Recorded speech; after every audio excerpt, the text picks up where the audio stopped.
What's up, X-Gene enthusiasts, and welcome back to After the Snap. It's me, Tasha, and I beg the question, have you ever wondered who cooks up all those fancy gadgets the X-Men use?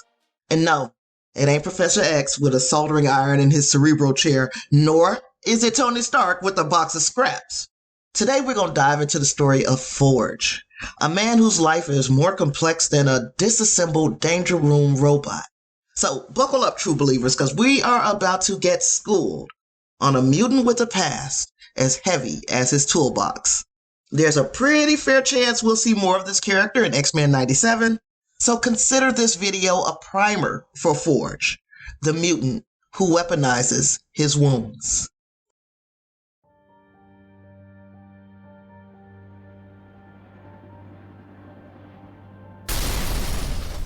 Now forget what you heard. Forge wasn't always sitting around tinkering with tech. See, back in the day, this dude was a soldier.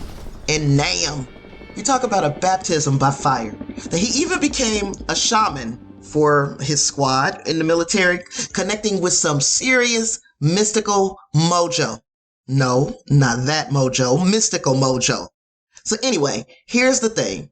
It's easy to fall into that trap of making every native character the mystical shaman type, but that's a whole different can of worms, and it's problematic that we probably shouldn't be opening that can of worms today. But it is something to think about, it's something to consider. Anyways, back to Forge. While he has this mystical side, that's not all there is about him. See, in the war, this man lost his leg and a hand in some kind of mishap, and then boom, he suddenly got a knack for inventing gadgets like nobody's business, but he literally had to lose an arm and a leg. Talk about a bittersweet kind of power-up.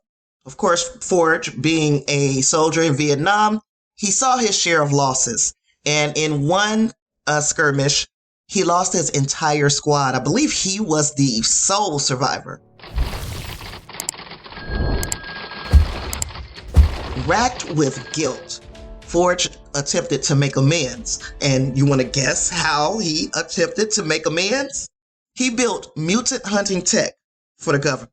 Yeah, this is not his brightest move, especially, considering that you might be considered a mutant.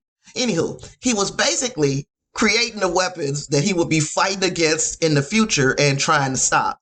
So luckily, the X-Men set him straight on his path. It was like a bit of a, hey man, wrong side kind of moment, but eventually he joined the good guys.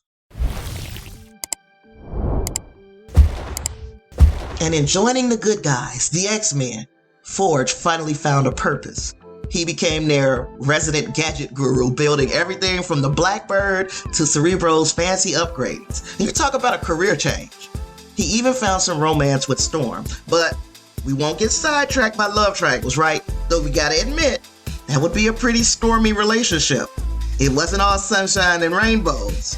And because he's a tormented character, Forge still had his demons. He was still battling those internal struggles and even lost his powers for a little while. But you gotta hand it to him. He never stopped tinkering. So Forge is more than just a walking patent factory. He's a mentor, a fighter, a symbol of mutant resilience. He took his trauma and turned it into something good, proving that even the darkest places can spark creativity. He's living proof in the X-Men universe that second chances exist, and they should exist in our universe, but I digress. Sometimes the coolest inventions aren't machines at all. It's the bonds we forge. You see what I did there? It's the bonds we forge with each other. So, next time you see the X-Men using some crazy tech, remember the man behind it all.